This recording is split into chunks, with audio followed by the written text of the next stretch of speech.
Bonjour.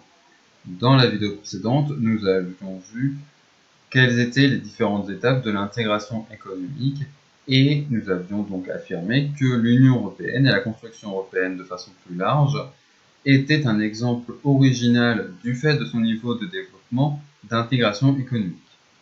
Dans cette vidéo, nous allons maintenant nous intéresser aux raisons de l'intégration économique, aux avantages recherchés par une intégration économique aussi poussée. Allez, c'est parti! Alors évidemment, il y a des raisons historiques et politiques. Mais ici, c'est pas ce qui va nous intéresser. Quels sont les avantages économiques à une intégration économique aussi poussée, aussi approfondie? Alors, pour bien répondre à cette question, il faut distinguer d'un côté les avantages qui sont liés à la constitution d'un marché commun et éventuellement on peut élargir à la constitution d'une union économique, ça d'un côté, et de l'autre côté, les avantages liés à la constitution d'une union économique et monétaire et donc l'adoption d'une monnaie commune ou une monnaie unique. Quand vous intéressez d'abord à la création d'un grand marché commun. Cela permet de bénéficier de plusieurs avantages qui, globalement, sont tous les avantages qui sont liés à l'extension et au développement du commerce international. Le but d'un marché commun est de favoriser les échanges entre les différents États membres et donc, naturellement, tous ces États vont profiter des avantages du commerce international développé à un assez haut niveau. En l'occurrence, petit rappel, on va d'abord retrouver de la concurrence accrue. En effet, toutes les entreprises des différents États membres sont en concurrence les unes avec les autres et ne bénéficient plus d'aucune protection, d'aucun protectionnisme assuré par l'État dans lequel elles sont installées. Donc concurrence accrue qui va les pousser à améliorer leur compétitivité, à la fois leur compétitivité prix, et donc à proposer des prix assez bas pour les consommateurs et les consommatrices, mais aussi pour les autres entreprises, et à développer leur compétitivité hors prix et à investir pour innover et proposer des produits de meilleure qualité. Donc on voit deux avantages, des prix plus bas, des produits de meilleure qualité. Cela permet aussi de bénéficier d'économies d'échelle. En effet, les entreprises qui commercialisent leurs produits dans le cadre d'un grand marché commun pourront produire à grande échelle et donc minimiser les coûts fixes. Alors, je rappelle ce que c'est qu'une économie d'échelle, de façon générale. Une économie d'échelle, ou des économies d'échelle, on utilise plutôt le pluriel, des économies d'échelle désignent la situation où une augmentation de la quantité produite permet de diminuer le coût moyen de production. Une situation où l'augmentation de la quantité produite permet de diminuer le coût moyen de production. Et ça, en effet, c'est lié à l'existence de coûts fixes, des coûts que vous devez payer, peu importe finalement la quantité produite. Par exemple, si vous devez investir 1 milliard d'euros pour développer un nouveau modèle de téléphone, de voiture, peu importe, ces 1 milliard d'euros seront beaucoup plus amortis et rentabilisés si vous vendez 1 milliard de voitures, ça ne représentera plus que 1 euro par voiture, que si vous vendez seulement 1 million de voitures. En quel cas, ça représentera 1000 euros par voiture. Et donc, le fait justement que ces coûts fixes qui ne changent pas, peu importe la quantité produite, vous aurez investi 1 milliard d'euros pour développer ce nouveau modèle, peu importe que vous en vendiez 1 milliard, 1 million ou seulement 10 000. Ces coûts fixes seront plus dilués plus vous produisez et permettront donc d'abaisser le prix. Cela permet aussi, la situation d'avoir des économies d'échelle, cela permet aussi de bénéficier d'effets d'apprentissage, à se rendre compte, à avoir plus de retours sur les qualités et les défauts du produit et de pouvoir s'améliorer, et donc d'améliorer sa compétitivité hors coût. Donc si on résume globalement, pour les consommateurs et les consommatrices des États membres d'un marché commun, la création de ce grand marché commun signifie des produits plus diversifiés, puisque vous avez accès non seulement aux produits qui sont fabriqués par les entreprises installées dans votre pays, mais aussi des produits qui sont fabriqués dans des entreprises installées dans d'autres pays. des produits de meilleure qualité, du fait de l'amélioration de la compétitivité hors prix, et des produits moins chers, du fait de l'amélioration de la compétitivité prix et des économies d'échelle. Du côté des entreprises, on peut signaler que l'intégration économique facilite l'internationalisation de la production. Internationalisation de la production qui peut en retour avoir des effets positifs pour les consommateurs et les consommatrices et revenir sur ce qu'on a dit juste avant. Alors pourquoi l'intégration économique facilite l'internationalisation de la production? Tout d'abord, la disparition des barrières tarifaires, donc dans le cadre déjà simple du zone de libre-échange, facilite et encourage les échanges de biens et de services, et donc y compris de biens et de services qui sont les différentes étapes de la création d'un produit final. On l'a vu dans le chapitre sur le commerce international avec l'exemple de l'Airbus, on peut avoir les différentes pièces qui sont fabriquées dans différents pays. Par exemple, faire fabriquer les sièges en Espagne et en Italie, faire fabriquer les moteurs en Allemagne ou en France, et de toute façon, et assembler tout ça en France par exemple. Et le fait qu'il va falloir du coup faire venir les fauteuils d'Espagne, le moteur d'Allemagne, etc., ça va pas poser de problème, en tout cas vraiment de problème financier, puisque de toute façon, il n'y aura aucune barrière tarifaire. Évidemment, la question du transport se posera, mais en tout cas, là, il n'y aura pas d'obstacle lié aux droits de douane.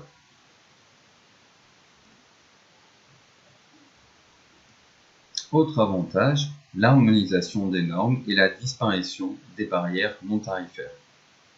Le fait que justement, si vous produisez une voiture en France, elle sera aux normes du coup françaises, mais aussi aux normes allemandes, espagnoles, italiennes, tchèques, etc., facilite du coup la production à une plus grande échelle et vous permet d'avoir de plus grands débouchés. Vous n'êtes pas obligé d'ajuster différents aspects parce que les normes sont différentes dans les différents États. Enfin, la plus grande mobilité des capitaux et des travailleurs et des travailleuses permet aux entreprises d'avoir accès aux ressources dont elles ont besoin. Si on reste dans un cadre national, cela peut être assez restreint. Peut-être que vous ne trouverez pas des financements, en tout cas des financements que vous souhaitez, à un prix que vous souhaitez dans votre pays. Peut-être que vous aurez aussi des problèmes pour trouver des travailleurs et des travailleuses.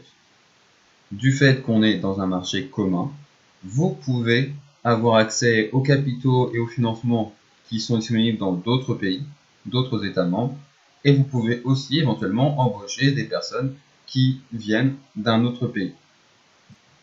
Si on devait essayer de résumer tout ça dans un schéma, voilà à peu près ce que ça donnerait. L'agrandissement du marché permet aux entreprises d'avoir accès à plus de débouchés, ce qui est source de croissance économique. Cela permet aussi de bénéficier d'économies d'échelle, ce qui va encourager la baisse des prix et permettre plus facilement aussi les innovations. Même chose pour l'augmentation de la concurrence, qui donc va permettre d'améliorer la compétitivité prix des entreprises et la compétitivité hors prix.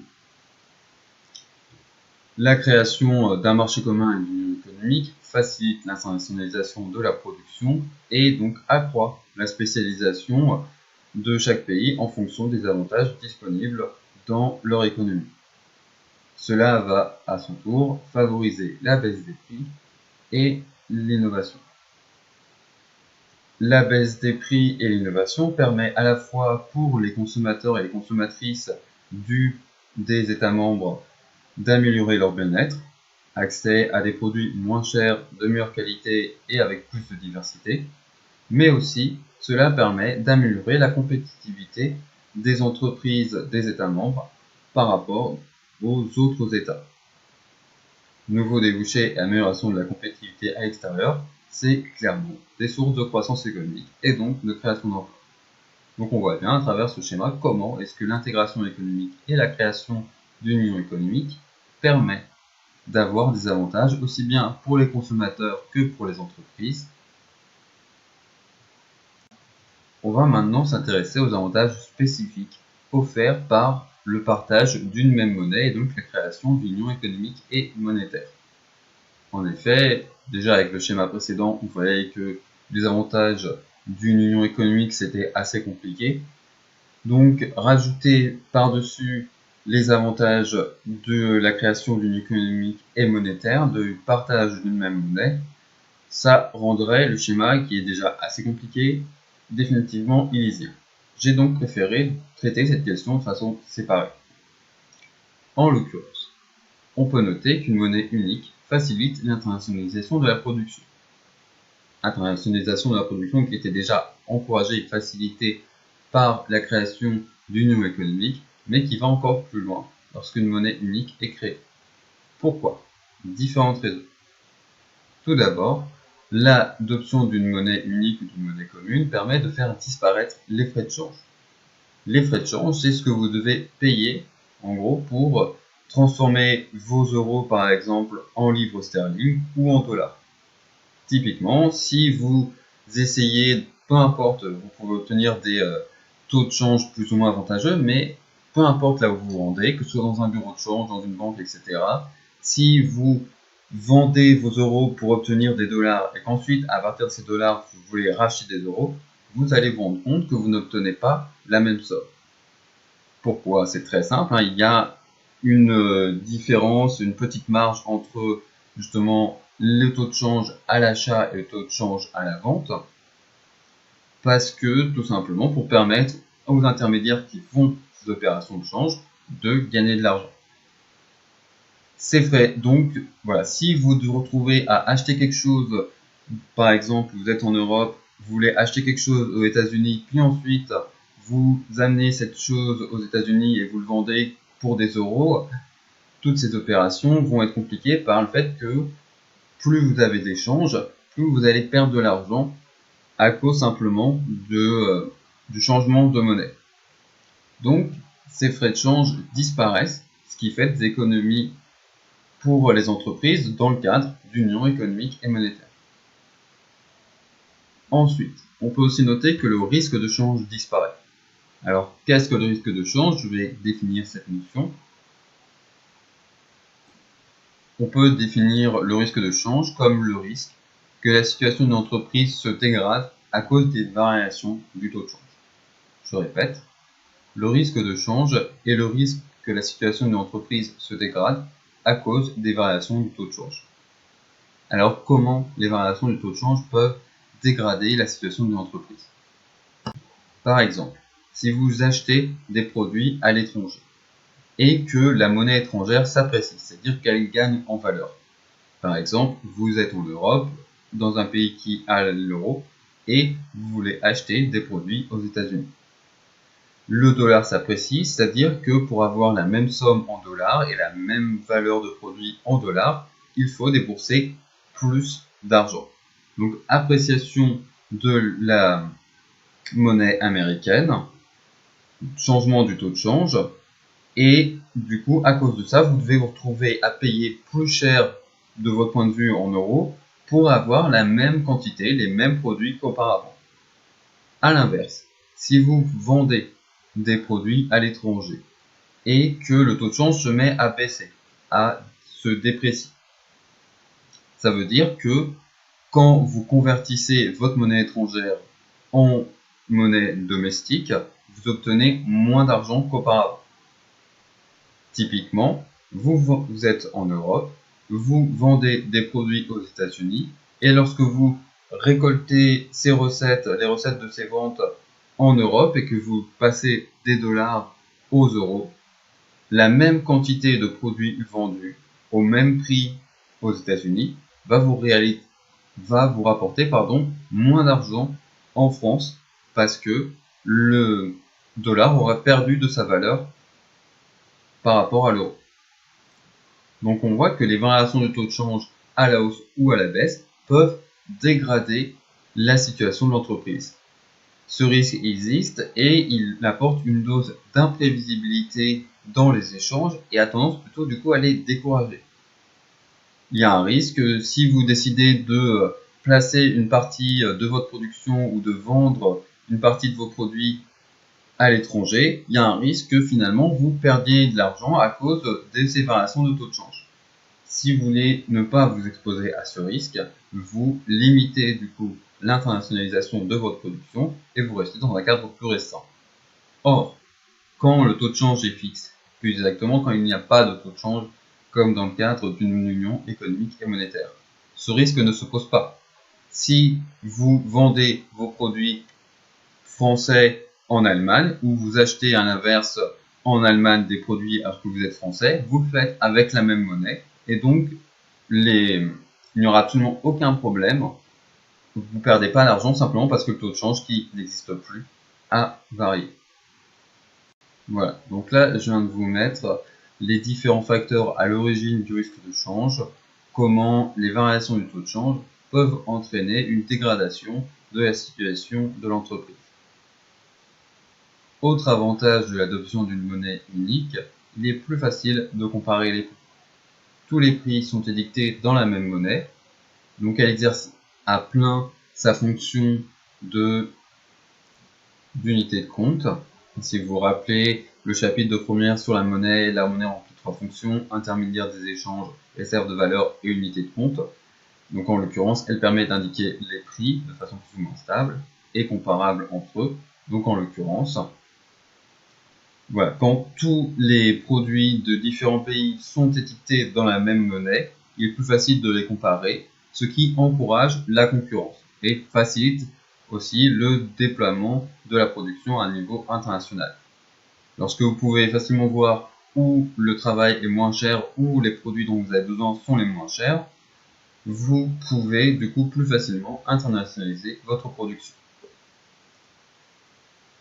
Enfin, du fait de la disparition des frais de change et du risque de change, et aussi de la plus grande comparabilité entre des prix, non seulement la production est internationalisée, mais aussi les mouvements de capitaux sont facilités. Car si vous décidez d'acheter vous êtes en Allemagne, vous décidez d'acheter des actions françaises, puis ensuite de vendre ces actions françaises pour acheter des actions espagnoles, des actions d'entreprises espagnoles, tout cela va se faire donc sans frais de change, et toutes les opérations que vous faites, vous ne serez pas exposé dans ces opérations au risque de change. Donc l'adoption de monnaie unique va encourager une plus grande mobilité des capitaux et l'essor d'un grand marché financier commun où les entreprises auront accès à plus de sources de financement. Voilà, dans cette vidéo, on a exposé quelles sont les différentes étapes de l'intégration économique et quels sont les avantages recherchés par une plus grande intégration économique. Quels sont les avantages théoriquement offerts par la constitution d'une union économique et d'un marché commun, d'une part, et en quoi est-ce que l'adoption d'une monnaie unique dans le cadre de l'union économique et monétaire permet de pousser encore plus loin ces avantages et l'internationalisation de la production et donc l'intégration économique. C'était tout pour cette vidéo. Bonne journée!